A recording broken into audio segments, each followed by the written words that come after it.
맞이해서 오늘 이렇게 신년 예배 드리게 됨을 감사합니다. 우리 옆 성도끼리 새해 인사 한번 다시 하십시다. 새해 복 많이 받으십시오. 새해 더 하시는 일들도 형통하시기를 바라고 강건하시기를 바랍니다. 이렇게 인사하십시다. 새해에는 모든 성도님들이 믿음이 더욱 견고해지고 아울러 영과 육이 강건하시기를 축원합니다. 어느 외딴 시골 마을에 성공을 꿈꾸며 고향을 떠나는 젊은이가 있었습니다. 그때 그 마을에서 가장 지혜로운 노인께서 그 젊은이가 떠나기 전에 쪽지 2장을 건네주었습니다. 이거 가지게. 그리고 힘들 때마다 쪽지 하나씩을 읽어보라. 그렇게 했습니다. 이 청년이 마을을 떠나는 날 아침에 말이죠. 굉장히 불안합니다. 연고도 없고 낯선 곳에 가서 내가 뭘 할 수 있을까? 이 걱정이 너무 되는 거예요. 그래서 그 노인이 주신 쪽지를 하나 탁 뽑았어요. 보니까 거기에 두려워하지 말라 그렇게 쓰여있어요. 두려워하지 말라. 그걸 보고 힘을 얻어서 그 청년은 출발했습니다. 큰 도시에 가서 열심히 닥치는 대로 그저 몸이 부서지라고 일을 했는데 너무너무 힘든 거예요. 너무 힘들고 너무 어렵고 내가 괜히 떠나왔나 보다. 내가 고향으로 돌아가야 되겠다. 안 되겠다. 너무 힘들어했단 말이에요. 그때 생각이 났습니다. 쪽지 하나를, 그 노인이 준 2번째 쪽지를 꺼내보니까 거기 뭐라고 써있느냐. 후회하지 말라. 후회하지 말라. 그렇게 쓰여있어요. 그래가지고 이 청년이 힘을 얻어. 후회할 필요 없다. 내가 잘 떠나왔다. 그래서 열심히 일해서 그 도시에서 크게 성공했다는 이야기가 있습니다. 여러분 올 한 해도 두려움 없이 후회함 없이 믿음의 길을 걸어가시는 성도들이 되시기를 축원합니다. 빛은 우리 생활에 없어서는 안 될 중요한 물질입니다. 여러분들 식물에 이렇게 아름다운 꽃이 있는데 이 꽃이 피우기 위해서도 빛이 필요한 거예요. 빛이 있어야 식물이 왕성하게 자라나는 것입니다. 우리 사람도 마찬가지입니다. 여러분들 하루에 30분씩만이라도 해를 쪼이면서 힘차게 걷는다면 우울증을 예방할 수 있다 그럽니다. 전 세계를 뒤덮고 있는 전 세계인의 3분의 2가 이 우울증으로 고생하고 있다 그럽니다. 이 우울증을 마음의 감기라, 어떤 분은 그렇게 표현해요. 마음의 감기라. 햇빛을 충분히 받으면서 이렇게 30분만 걸어도 우울증이 우리에게 사라진다 그래요. 이걸 볼 때 이 빛이라고 하는 것은 하나님이 우리에게 주시는 좋은 선물이다. 좋은 선물이다. 자연계의 이 빛은 생명을 가져다 주는 그런 역할을 하는 것입니다. 여러분들 이 빛이 어떻게 생겼습니까? 저절로 생겼습니까? 저절로? 아니에요. 창세기 1장 2절로부터 3절에 보면 하나님께서 참 창조의 역사를 시작하시면서 그랬습니다. 빛이 있으라. 빛이 있으라. 하나님의 그 권위 있는 그 말씀, 빛이 있으라 하시니까 마치 그 조명, 여기 조명이 있습니다. 조명에서 빛이 쫙 퍼지듯이 말이죠. 강력한 빛이 이 피조 세계를 덮기 시작하면서 환하게 밝아지는 역사가 있었던 것입니다. 여러분들 좀 60년대, 70년대를 사신 분은 아마 이해가 될 겁니다. 그때는 전력 사정이 좋지 않지 않습니까? 그래가지고 갑자기 전기가 나갑니다. 캄캄해지는 거예요. 캄캄해지는 거예요. 그걸 대비해서 집집마다 양초를 두죠. 양초. 그죠? 집 불이 나가면 양초를 켜고. 그러다가 불이 들어오면 환해지면 우와 다시 전기가 들어왔네. 네? 좋아하는 거예요. 하나님의 창조사역에서 가장 첫 번째 창조물이 바로 빛이었어요. 빛. 그걸 보면 빛이 우리의 삶에 얼마나 중요한 것인가. 그래서 하나님이 제일 먼저 빛을 창조하셨던 것을 볼 수가 있습니다. 그런데 우리에게 창조의 새 빛이 또 비추었어요. 이건 제2의 빛이라고도 볼 수가 있겠죠. 창조의 새 빛이 비추게 되는 것을 봅니다. 그것은 바로 요한복음 1장 9절에 나오는 말씀이에요. 참빛 곧 세상에 와서 각 사람에게 비추는 빛이 있었다. 그랬습니다. 이 빛을 일컬어서 참빛이라 그래. 참빛이라.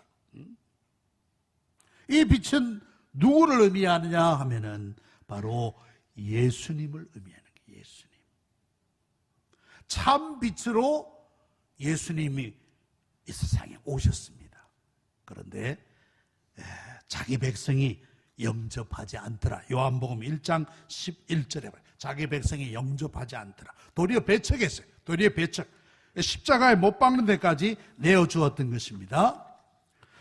그러나 요한복음 1장 12절에 보면 영접하는 자, 곧 그 이름을 믿는 자들에게는 하나님의 자녀가 되는 권세를 주신다.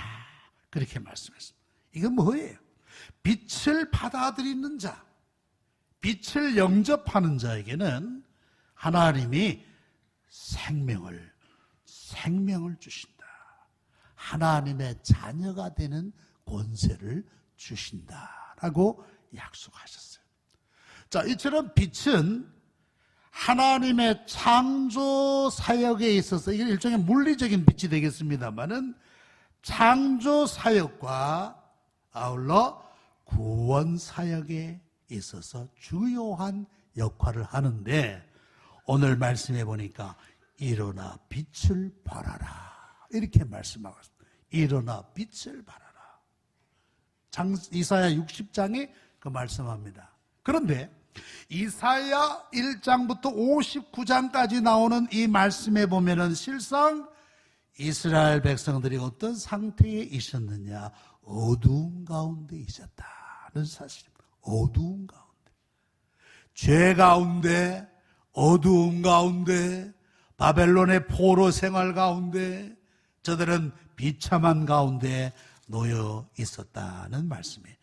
그래서 이사야서 59장 9절과 10절에 보면 그러한 상태를 잘 보여주는 말씀이 나옵니다. 그게 보니까 정의가 우리에게서 멀다 그랬어요. 공의가 우리에게 미치지 못한다. 우리가 빛을 발했으나 어두운 뿐이다. 밝은 것을 바랬으나 캄캄한 가운데 행하였다. 그래가지고 뭐라고 표현하느냐? 우리가 맹인같이 담을 더듬었다. 여러분들 맹인이 앞 못 보는 맹인이 더듬어서 길을 찾듯이 지팡이로 더듬어서 길을 찾듯이 우리가 어두운 가운데 처해 있노라. 그런 말씀입니다. 죄악 가운데 하나님의 징계를 받아서 저들은 이런 소망 없는 절망의 상태 속에 처하여 있었다는 말씀입니다. 그런데 하나님은 그들을 그대로 그 상태 그대로 두시지 않으시고 오늘 이사야 60장에서 새로운 희망을 약속하고 있는 것입니다. 새로운 희망.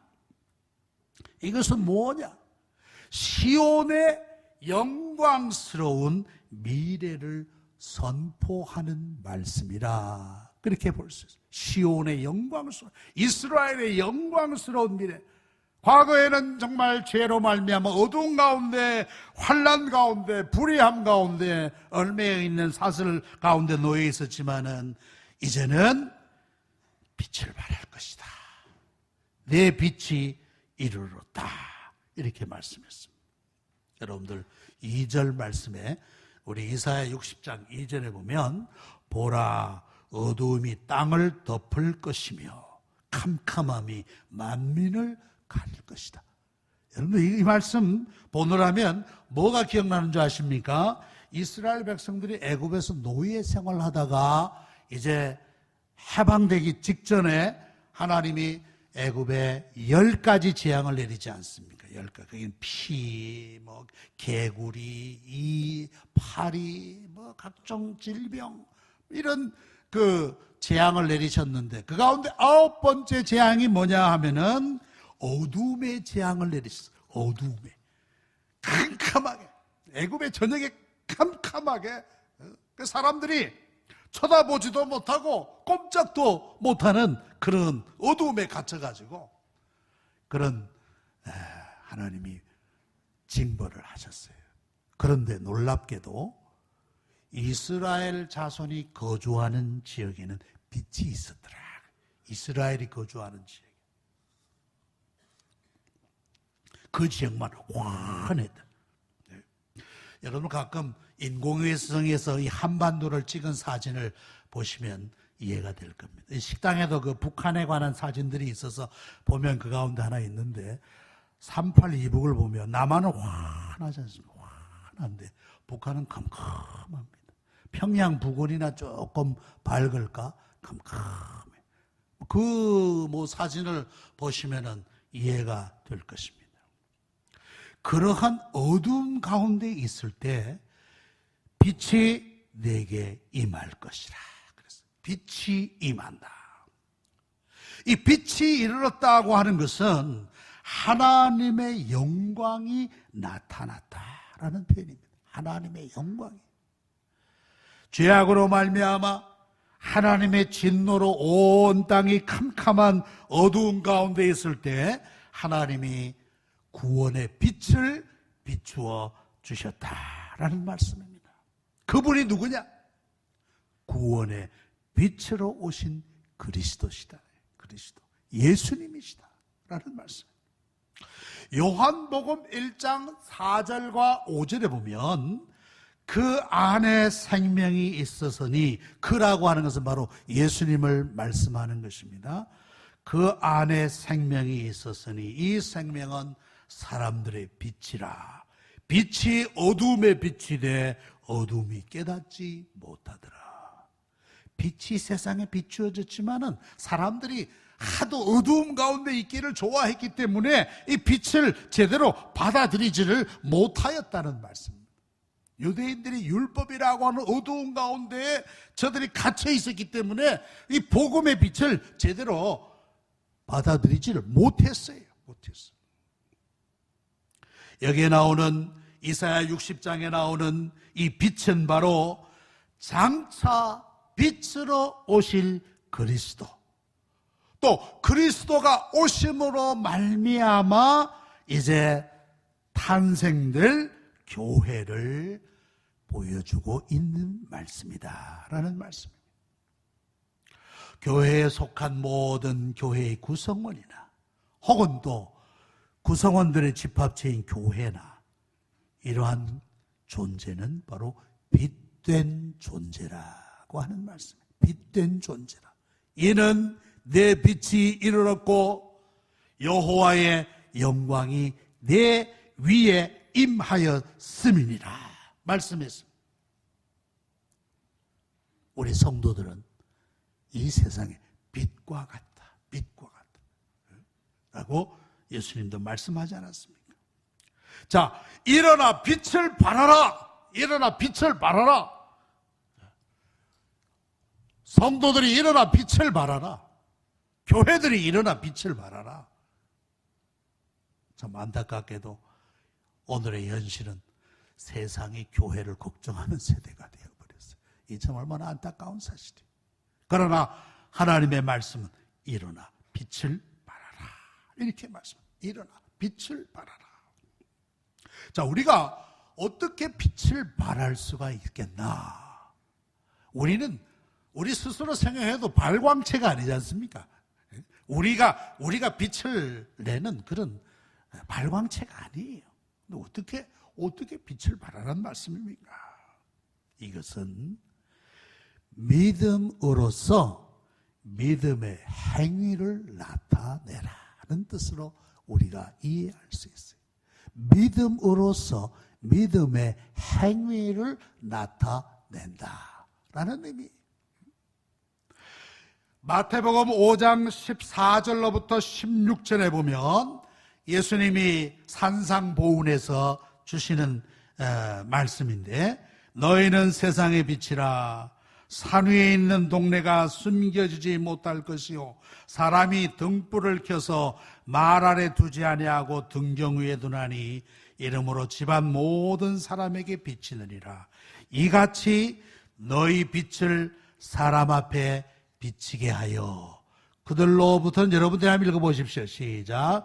그들로 너의 착한 행실을 보고 하늘에 계신 너의 아버지께 영광을 돌리게 하라. 자, 너희 빛을 사람 앞에 비치게 하라 그랬어요. 사람 앞에 보여주어라, 나타내라 하시는 말씀인데, 그 빛이 뭐냐? 너희의 착한 행실이라는, 착한 행실이다. 이 어두운 세상을 살아가는 사람들이지만은 그 가운데서 마치 빛과 같이, 빛이 드러나는 것 같이 착한 행실을 나타내 보이라는 말씀입니다. 그런 의미에서 성도는 이 세상을 밝게 비추는 등대다. 등대. 우리는 세상의 등대다. 여러분들 바닷가에 가보면 곳곳에 등대가 있지 않습니까? 등대를 통해서 밤중에 항해하는 배들이, 아, 저기가 육지구나. 물론 지금은 전자장비가 발달되어서 다 볼 수 있겠습니다만은, 과거만 해도 등대의 불빛을 보고 위험을 인식하고 자기 방향을 잡고 항해를 하지 않았습니까? 그처럼 우리 성도들은 이 세상의 등대다. 등대. 등대. 고해와 같은 인생의 폭풍 속에서 길을 잃고 헤매는 영혼들이 그 빛을 보고 방향을 잡는 거예요. 방향을. 아, 저렇게 살아야 되겠구나. 저렇게 살아야 되겠구나. 제가 지난주에 인간극장을 보니까 연세대학교 철학과 교수였던 김형석 교수님이 나오시더라고요. 그분은 100세. 얼마나 건강하신지. 100세. 근데 그 가운데 기도하는 장면이 나와요. 기도하는 장면. 식사 중에 기도하는 장면. 근데 분명히 하나님 아버지. 그거 잘 그렇게 안 보여줍니다. 그렇게 잘 안 보여주는데, 그분이 식사 기도하는 조촐한 식단을 놓고 기도하는데, 하나님 아버지. 그걸 그대로 방영하더라고요. 그래서, 역시 다르구나. 이분의 영향이 크구나 하는 것을 느꼈어요. 참 이 어두운 세상에 그 빛을 비추는 그런 역할을 하지 않는가.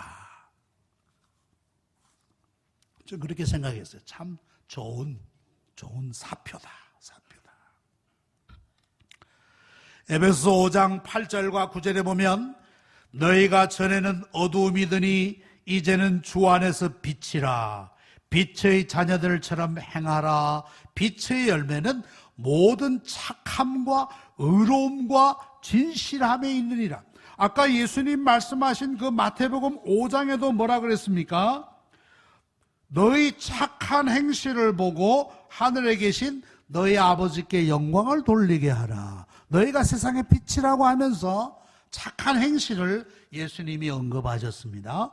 사도 바울도 여기에서 빛의 열매는 세 가지인데, 첫 번째가 뭐냐? 모든 착함이라 그랬어요. 모든 착함과 의로움과 진실함이 이게 빛의 열매라. 이것이 드러나면은 우리가 이 세상을 비추는 작은 등불이 될 수 있다라는 말씀이에요. 작은 등불이. 모든 착함과 의로움과 진실함이 드러나는 삶이 우리가 빛된 삶이라는 말씀입니다. 뭐 거창한 거 아니에요. 거창하게 뭐 위대한 일을 많이 하고 큰 일을 하고 그게 아니라 쉽게 말하면 우리 성도들이 착하게 살라. 좀 쉬운 말로 착하게 살자. 착하게. 정직하게 사는 거. 정직하게. 이 세상에 착하게 사는 것이 빛된 삶이라. 우리 믿는 사람들이 너무 영악해서는 안 될 것 같아요. 너무 영악해가지고 자기는 손해볼 줄 모르고 희생할 줄도 모르고 그저 자기 이익만 챙기려고 하는 것은 이 빛된 삶이 아닌 것 같아요. 착한 삶이 아닌 것 같아요. 자기도 좀 손해를 봐야지. 손해를. 여러분들 빛을 내려면 심지가 타야 됩니다. 심지가 타야 돼요. 빛을 내려면 자기가 태워져야 된다. 태워져야 돼. 자기가 태워지지 않는 한 빛이 안 납니다. 빛이 안 나. 양초가 그 초를 흡수해서 그 심지가 타야 빛을 발하지 않습니까? 그러니까 우리가 빛을 발하려면 자기가 태워질 때, 그때 참 빛을 발할 수 있다. 그 일본의 기독교 작가 미우라 아야코라고 여러분들 아마 잘 아실 겁니다. 미우라 아야코. 저분은 뭐 이미 돌아가신 분인데 이분이 처음에 말이죠. 자기 동네에 구멍가게를 열었다 그래. 구멍가게. 근데 구멍가게를 열었는데 가게가 너무 잘 되는 거야. 사람들이 막 얼마나 많이 몰려오고 가게가 너무 잘 되는 거예요. 근데 이 미우라 아야코는 도리어 고민이 생겼어. 근처에 있는 다른 가게들이 안 된다는 거예요. 저 가게 때문에, 미우라 아야코 가게 때문에 우리가 안 되는구나, 우리 망하겠구나, 이런 한숨 소리가 들려왔단 말이에요. 그녀는 남편에게 이렇게 말했다 그래. 여보, 우리 가게가 잘 되는 게 옆에 가게를 망하게 하는 줄 난 몰랐어요. 우리 가게를 줄입시다. 가게를 줄여요. 이것이 하나님의 뜻일 것 같아요. 그 남편을 설득해서 가게를 줄였어. 가게를 줄이고 또 손님들이 오면 옆 가게로 가겠어. 옆에 가도 그 좋은 물품들이 있으니까 그분들 거기 가서 물건 사세요. 자, 그렇게 하니까 자기 시간이 생기는 게, 여유가 생기는 게, 삶의 여유가. 전에는 막 장사하느라 정신이 없었는데, 그래서 여유로운 시간에 이 미우라 아야코 평소에 글쓰기를 좋아했는데 글을 쓰기 시작한 거예요. 글을 썼어요. 글을 쓰면서 소설을 써서 신문에 응모하여 당선이 되었습니다. 그 책이 제목이 뭐냐? 빙점이라는 책. 빙점. 아마 여러분들 많이 읽어보셨는 줄 압니다. 이 빙점이 일약 베스트셀러가 베스트셀러. 그 외에 이 미우라 아야코의 수많은 책들. 그 책의 기본 정신은 복음이에요. 복음. 복음에 입각해서 글을 쓰고 소설을 쓰고 수필을 쓰고 좋은 글들을 많이 남겼어요. 근데 미우라 아야코는 말이죠. 14년간 병상에 누워요. 14년간. 척추결핵으로 말미암아 막 몸이 썩어들어요. 14년간 병상에 있었어요. 그는 그의 책 중에 이런 말을 했습니다. 아프지 않으면 드리지 못할 기도가 있습니다. 아프지 않으면 듣지 못할 말씀이 있습니다. 아프지 않았더라면 접근하지 못할 장소가 있습니다. 아프지 않았더라면 우러러보지 못할 거룩한 얼굴이 있습니다. 내가 아프지 않았더라면 나는 인간일 수조차 없습니다. 아팠기 때문에 기도했고, 아팠기 때문에 하나님 말씀에 귀를 기울였고, 아팠기 때문에 하나님께 예배드렸고, 아팠기 때문에 거룩한 하나님을 만나볼 수 있었고, 아팠기 때문에 성도가 되어 감사하는 사람이 될 수 있었습니다. 이 미우라야코의 착한 마음, 옆에 가게를 배려할 줄 아는 그 마음 얼마나 착한 마음이에요. 고난을 통해서, 고통을 통해서 깨달은 하나님의 사랑과 은혜가 바로 이러한 빛을 바라는 삶을 살게 하지 않았나, 그렇게 생각되어집니다. 이제 말씀을 맺겠습니다. 사랑하는 성도들, 이제 새해가 밝았습니다. 올 한 해 무엇보다도 힘차게 빛 가운데 걸어가시기를 바랍니다. 예. 어두움 가운데는 발도 들여놓지 마십시오. 어두움 가운데는 한 발자국도 들여놓지 말고 빛 대신 주님을 바라보고, 빛 대신 주님을 모시고, 빛 대신 주님을, 그리스도를 닮아감으로 말미암아 빛의 열매가 주렁주렁 맺히는 그러한 한 해가 되기를 간절히 소망합니다. 예, 기도하겠습니다. 역사의 주인이 되시는 하나님 아버지, 감사와 영광을 돌리옵나이다. 우리를 사랑하여 주시어서 이제 2019년 새해를 허락해 주셨습니다. 하나님, 올해는 우리가 이 어두운 세상 가운데서라 할지라도 빛을 바라는 교회와 성도들이 되게 하여 주시옵소서. 빛의 열매를 많이 맺게 하여 주시옵소서. 그래야 우리가 있는 처소처소에서 작은 등불들이 되어서 이 어두운 세상을 밝히는 역할 감당하게 하여 주시옵소서. 예수님의 이름으로 기도하옵나이다. 아멘.